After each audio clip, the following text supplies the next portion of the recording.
trago, primeiramente, os cordiais cumprimentos do nosso presidente do Conselho Federal de Medicina, senador Dr. Carlos Vital Tavares Correia Lima.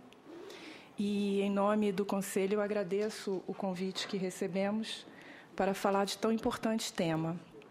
Ao senador Moca, eu digo que me traz muita satisfação pessoal e profissional, porque, como já anteriormente dito aqui, esse tema é um tema que aflige muito todos os médicos peritos do regime próprio, porque, como disse também o doutor Felipe, muitas são as ações judiciais e, não raramente, nós perdemos todas as ações, porque quando nós indeferimos uma deficiência declarada por um candidato, ele vai à justiça e ele sempre ganha um mandato de segurança para adentrar a administração pública.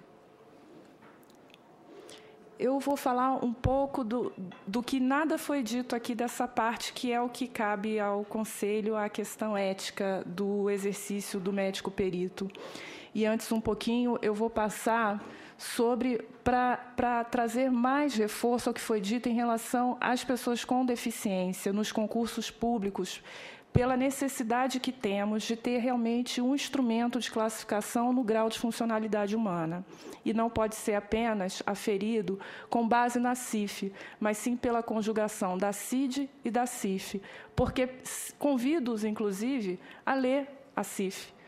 Os senhores logo irão perceber que, friamente, numa primeira análise, uma pessoa com calvície também terá comprometimento da sua funcionalidade, assim como eu, que tenho hérnia de disco.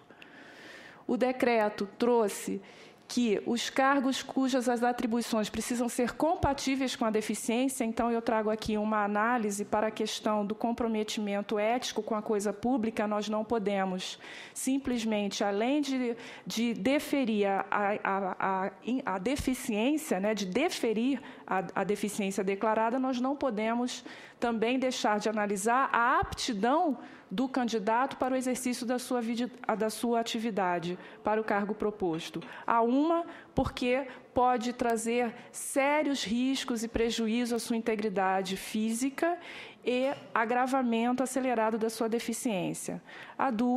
Porque ele não estará em condições de exercer as atividades do cargo, também causando um prejuízo para o Estado e também sobrecarregando os demais colegas de trabalho.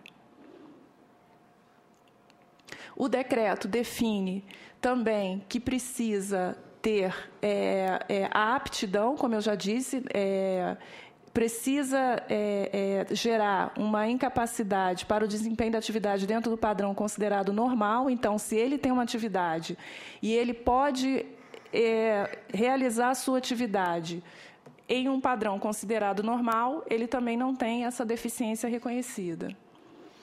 Então, a alteração que ele tem na estrutura do corpo, ele precisa impor a ele um comprometimento na sua capacidade funcional.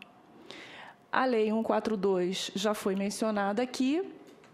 As deformidades, o que está acontecendo é que os critérios de constatação da deficiência para posse no serviço público vêm sendo alvo de constantes críticas, pois relatam-se casos de deformidades mínimas sendo enquadradas como amparadas por lei. Então, tivemos recentemente um candidato a um cargo alto dentro do concurso público, que tem uma competição expressiva, e ele adentrou nas vagas destinadas ao deficiente porque ele tinha apenas uma leve limitação na extensão do membro superior. Como ele não fazia extensão, ele tinha uma limitação de 40%, nós indeferimos, ele foi à Justiça e ele foi, então, por mandado de segurança, ele tomou posse.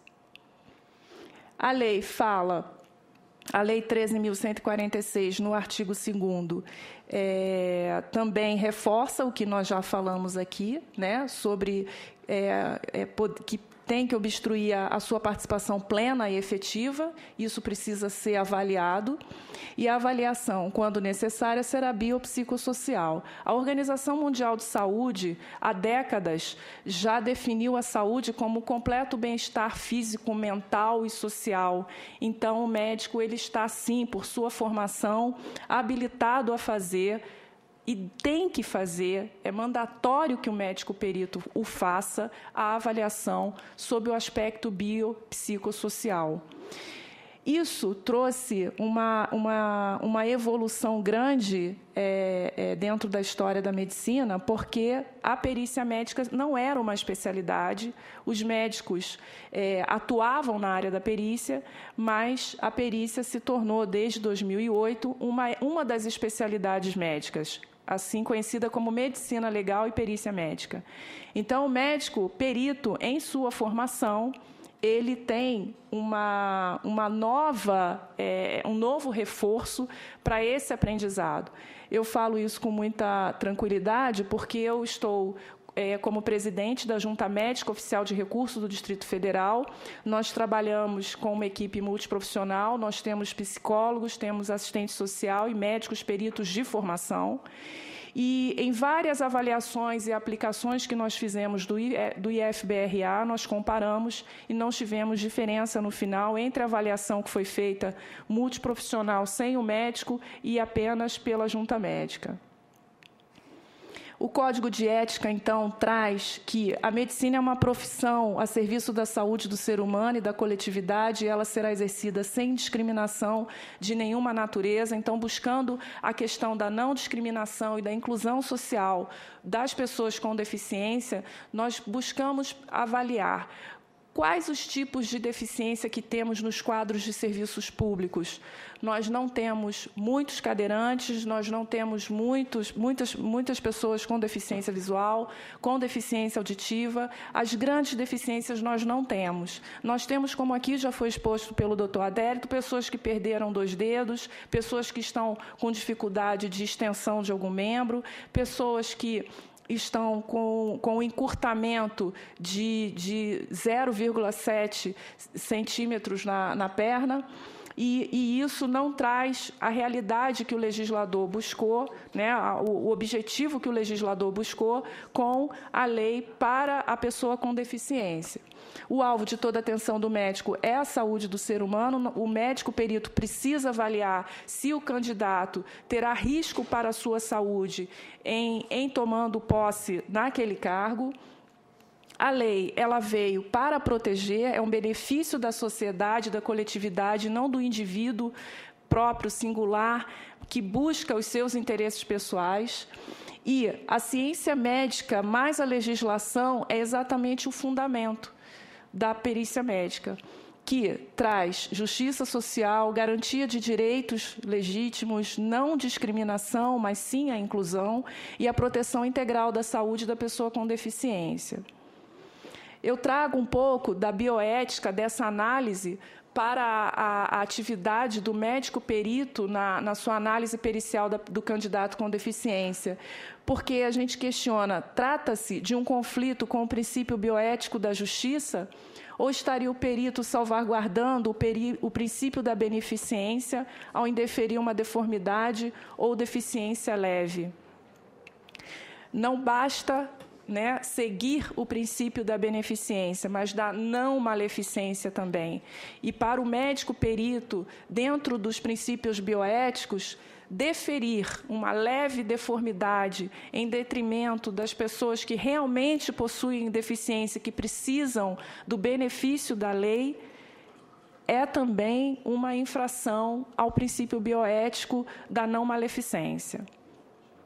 A beneficência no contexto médico é o dever de agir no interesse do paciente. Aqui nós estamos falando do periciado, nós estamos falando do candidato. E, nesse sentido, são formuladas 2 regras como expressões complementares dos atos de beneficência: não causar dano e maximizar os benefícios e minimizar os possíveis riscos.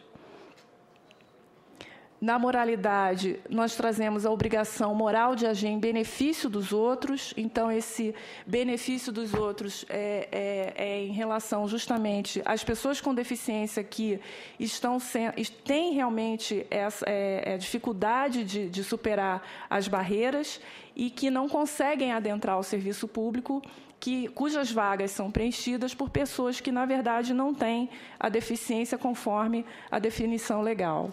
Eu trouxe aqui também os meus contatos e fico à disposição dos senhores. Obrigada.